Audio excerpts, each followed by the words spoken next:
రేవంత్ రెడ్డి గేట్లు తెరవడంతో కారు దిగి కాంగ్రెస్ లోకి పరుగులు తీస్తున్నారు బీఆర్ఎస్ నేతలు. ఒకప్పుడు కారు ఎక్కేందుకు ఏ రేంజ్ లో అయితే స్పీడ్ చూపించారో ఇప్పుడు అదే స్పీడ్ తో కారులోంచి దూకేస్తున్నారు. అసలు ఈ చేరికలన్నీ రేవంత్ సెంట్రిక్ గానే జరుగుతున్నాయా? రేవంత్ బీఆర్ఎస్ ను మరో టీటీడీపీగా మార్చాలనుకుంటున్నారా? అత్యంత సన్నిహితులు సీనియర్లను పార్టీలోకి పిలిచి కేసీఆర్ ను మానసికంగాను దెబ్బ కొట్టాలని చూస్తున్నారా? అసలు రేవంత్ టార్గెట్ ఏంటి? గేట్లు తెరుస్తాం ఖబర్దార్ అన్న సీఎం రేవంత్ రెడ్డి అన్నట్టుగానే చిన్న గేట్లు కాదు భారీ గేట్లే తెరిచి వలసలను ఓ రేంజ్ లో ఎంకరేజ్ చేస్తున్నారు. దీంతో గులాబీ పార్టీ నేతలు కాంగ్రెస్ లోకి గుంపులుగా వెళ్లిపోతున్నారు. చిన్న పెద్ద సీనియర్ జూనియర్ అనే తేడా లేకుండా ఆపరేషన్ ఆకర్ష్ తో లీడర్లందరికీ షేక్ హ్యాండ్ ఇస్తోంది తెలంగాణ కాంగ్రెస్. మీ భవిష్యత్తుకు మా భరోసా అంటూ వచ్చిన వారందరికీ వచ్చినట్లుగా కండువ కప్పేస్తోంది.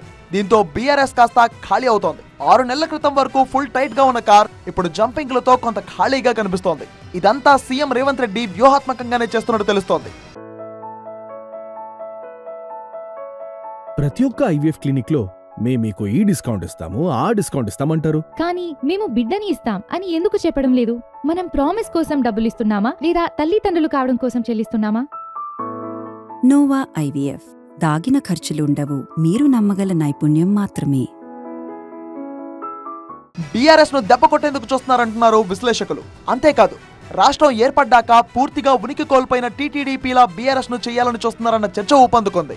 కాంగ్రెస్ పార్టీలో లీడర్ల చేరిక సంగతి అలా ఉంటే కేసీఆర్ బలంగా నమ్మిన వ్యక్తులు, వెన్నంటే ఉన్న నేతలు, కుటుంబ సభ్యుల హోదా తీసుకున్న నాయకులు సైతం ఇప్పుడు కాంగ్రెస్ పార్టీకి క్యూ కట్టడం తెలంగాణ రాజకీయాల్లో హాట్ టాపిక్ గా మారింది. కేసీఆర్ మాటే శిరోధార్యం అనుకునే కీలక నేతలు కడియం, కేకే, బొంతు రామ్మోహన్ లాంటి చాలా మంది నాయకులు ఇప్పుడు బీఆర్ఎస్ కు బాయ్ చెప్పడం వెనుక రేవంత్ రెడ్డి వ్యూహాలున్నట్టు చర్చ జరుగుతోంది.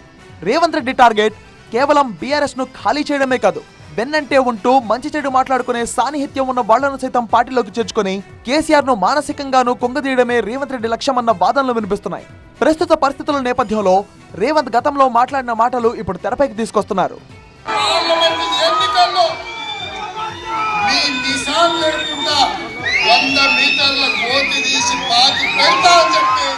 బీఆర్ఎస్ ను బొంద పెడతామంటూ సీఎం కాకముందే ఎన్నోసార్లు డైలాగులు పేల్చారు రేవంత్ రెడ్డి. అయితే సీఎం అయ్యాక అలాంటివేం ఉండవనుకునే లోపే దావోస్ లోనూ సేమ్ డైలాగులు రిపీట్ చేశారు. బీఆర్ఎస్ ను తొక్కేస్తామంటూ సంచలన వ్యాఖ్యలు చేశారు ఆయన. దానికి అనుగుణంగానే రేవంత్ రెడ్డి అడుగులు పడుతున్నట్టు తెలుస్తోంది. మొత్తంగా బీఆర్ఎస్ తో పాటు కేసీఆర్ టార్గెట్ గా రేవంత్ రెడ్డి పాలిటిక్స్ నడుస్తున్నాయంటున్నారు రాజకీయ విశ్లేషకులు. మరి రేవంత్ వ్యూహాలకు కేసీఆర్ ఎలా చెక్ పెడతారు, గులాబీ పార్టీకి పూర్వ వైభవం ఎలా తీసుకొస్తారు అనేది ఆసక్తికరంగా మారింది.